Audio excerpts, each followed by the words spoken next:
शुभागमन शुभागमन हुआ गुरु का शुभागमन।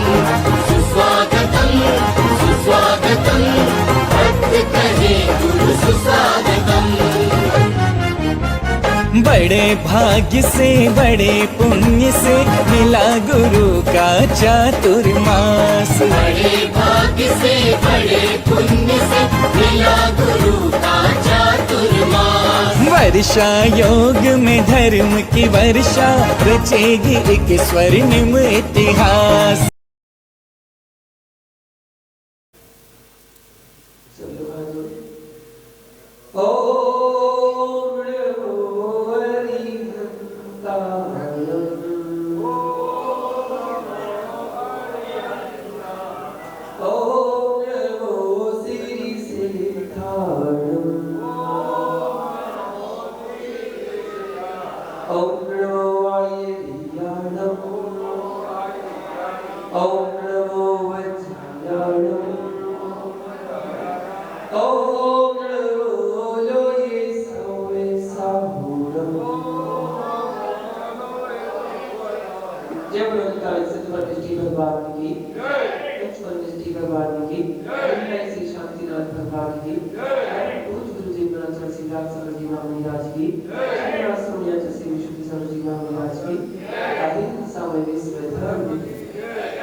महानुभाव 10 लक्षण पर्व शानंद संपन्न हुए। आनंद के साथ प्रातः काल से लेकर संध्या काल तक सभी लोगों ने धर्म किया और पूरी धार नगरी में हर दिन श्रावक के घर धर्म का वातावरण रहा। किसी ने 10 उपवास करके साधना की, किसी ने 5 उपवास करके साधना की, किसी ने 3 उपवास करके साधना की, किसी ने 2 उपवास करके साधना की और किसी ने 1 उपवास करके साधना की। किसी ने बाजार का त्याग किया, किसी ने जमीन का त्याग किया, किसी ने 2 टाइम खाने का नियम लिया, किसी ने 1 टाइम का खाने का नियम लिया। जिसकी जितनी शक्ति सामर्थ्य थी त्याग तपस्या करने की वो सभी श्रावकों ने की। यहाँ तक कि छोटे छोटे बच्चों ने भी अपने भाव बनाए और कल अनंत चतुर्दशी के दिन उपवास किया। बड़े अच्छे से उन्होंने साधना की। तो साधना के बीच में एक बहुत बड़ा आयोजन समोसरण महामंडल विधान जो भी बड़े सानंदता के साथ संपन्न होने को जा रहा है। विधान के आगे तो पूरे चढ़ गए हैं। कल हवन की क्रिया होगी और विधान सामने संपन्न होगा। जैसा कि मैंने तो अपनी भाव रखे थे कि मैं धार नगरी में आऊंगा तो जो श्रावक की 4 महापूजाएं होती है वो चारों महापूजाएं यहाँ पर हो।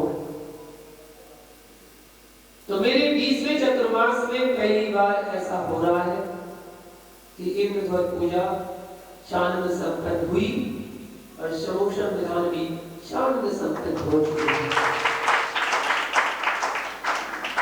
अभी 2 पूजा और बाकी है, सर्वतोभद्र पूजा और सिद्ध चक्र महामंडल विधान पूजा। देखते हैं वो भी अगर आप लोगों की तीव्र भावना और उत्साह रहा तो वो पूजा भी इसी चतुर्मास में दोनों पूजा संपन्न यहाँ पर करेंगे। उत्साह में कमी नहीं होना चाहिए, मनोबल में कमी नहीं होना चाहिए।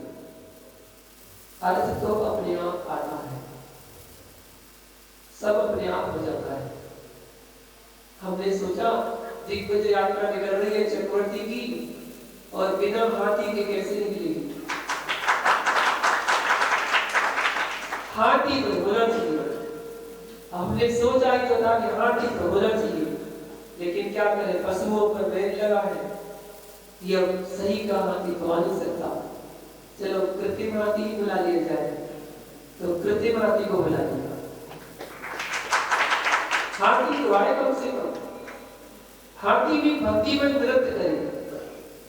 कौन? हाथी भी भक्ति में नृत्य करे कि दिग्विजय की यात्रा निकल रही है, चक्रवर्ती की यात्रा निकल रही है और श्री जी की शान, श्री जी की यात्रा। देखिए 10 लक्षण महापर्व आयोजन, समूषण महामंडल ध्यान आयोजन के पश्चात एक श्री जी की यात्रा जरूर निकलना चाहिए। ये सोचकर श्री जी की यात्रा भी सम्मिलित की गई है। और जहां पर श्री जी चलेंगे वहां पर मेरा चलना तो बनता ही है। जहां पर श्री जी है वहां तो चलेंगे।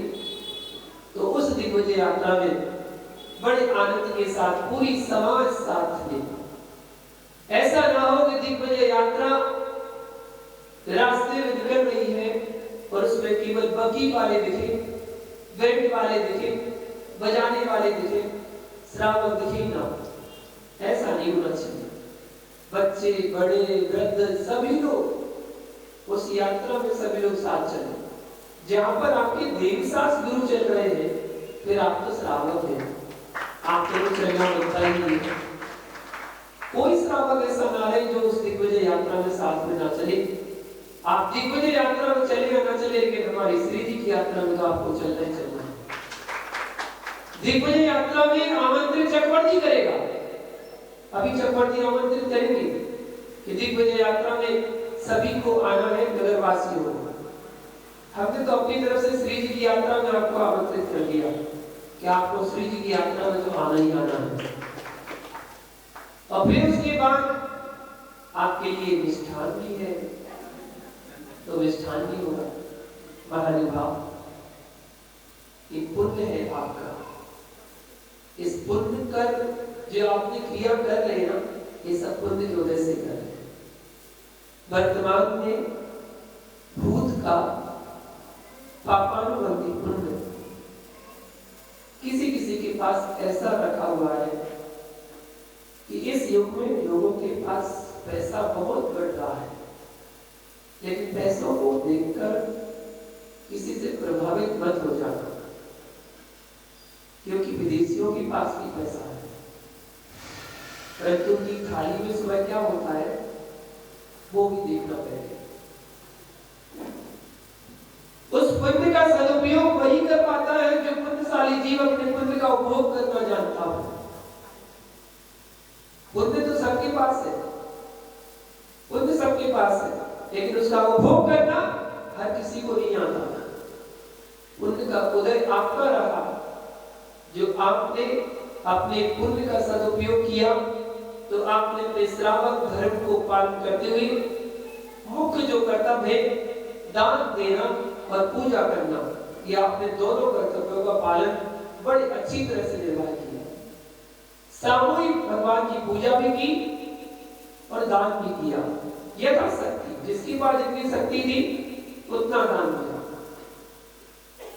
बस इतना याद रखना, मान और अभिमान के लिए दान मत करना, कि मान सम्मान होना चाहिए। ध्यान रखना, किसी की धन दौलत पैसे को देखकर प्रभावित मत हो जाना। किसी व्यक्ति के पद को देखकर, श्री जी को देखकर प्रभावित होना, श्री को देखकर प्रभावित मत होना। दोनों में अंतर है। श्री जी और श्री, दोनों में बहुत अंतर है।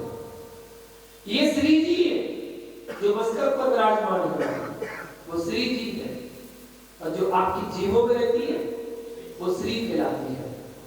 तो किसी की स्त्री को देखकर और किसी स्त्री को देखकर प्रभावित मत हो जाना। उसकी विभूति को देखकर कभी भी प्रभावित मत हो जाना। क्यों नहीं होता? क्यों नहीं होना?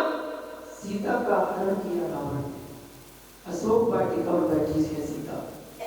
हनुमान सीता को सूचना देने के लिए पहुंचे। वाल्मीकि रामायण में लिखा हुआ है, उस समय उन्होंने मुद्रिका दिखाई। मुद्रिका दिखाई तो सीता ने कहा, नहीं, ये मेरे स्वामी की पहचान नहीं है। क्यों? ये मेरे स्वामी की पहचान नहीं है। तो पूछा क्यों? बोले अंगूठी तो चुरा कर भी लाई जा सकती है, अंगूठी तो चुरा कर भी लाई जा सकती है, अंगूठी तो वैसी दूसरी बनवाई जा सकती है।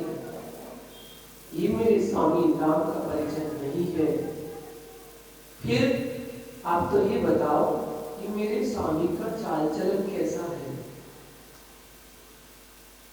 अगर आप पहचान कराना चाहते हो तो आप ये बताओ कि हमारे स्वामी का चाल चलन कैसा है, वे खाते क्या है। तब हनुमान ने कहा, श्री राम ना मांस सूंघते हैं ना मदिरा पीवते, राम तो भात सेवते, राम तो चावल खाते। राम ना मांस का सेवन करते हैं ना मदिरा का सेवन करते हैं, राम तो केवल भात खाते हैं, चावल खाते हैं। बराबर। सीता ने कहा बराबर, मेरे स्वामी का यही परिचय है। जिसका आचरण पवित्र है या उसी से प्रभावित होना, स्त्री और स्त्री से कभी प्रभावित नहीं होना। क्योंकि भारत की भूमि ने धन की वंदना नहीं की, वरन भारत की भूमि ने धर्म की वंदना की है। यहाँ पर धन की वंदना नहीं की जाती है, यहाँ पर धर्म की वंदना की जाती है। आज जिन्होंने धर्म धारण किया है, जिन्होंने 10 लक्षण पर्व किए, जिन्होंने रत्नत्रय किया, जिन्होंने बेला किया, तेला किया, यहाँ तक कि जिन्होंने अकेला भी किया, उनकी भी यहाँ पर सम्मान और आदर किया जा रहा है। एक बच्चे ने भी अगर एक उपवास कर लिया तो उसके माता पिता ने उसको हाथों में दिया और हाथों में लेकर मंदिर में लेकर दर्शन कराने लाए। सम्मान उसका होता है जो धर्म को धारण करता है, सम्मान उसका है। वैभव को देखकर कोई प्रभावित नहीं होना, चले जाओगे। वैभव को देखकर कभी प्रभावित नहीं होना, चले जाओगे। नहीं तो मां, इस युग में सीता से बड़ा कोई निष्प्रह जीव नहीं होगा। जिससे कहा गया था कि स्वर्णपुरी लंका की महारानी का पद ले लो। मंदोदरी आपके चरणों की दासी बन के रहेगी। रावण क्या कह रहा था सीता से, हे सीते तुम मुझे स्वीकार कर लो, आप लंका की पट्ट महिषी पद पर अधिष्ठित हो जाओगी। इतना कहा रावण ने। सीता ने एक शब्द बोला था, याद है आपको, हे लंकेश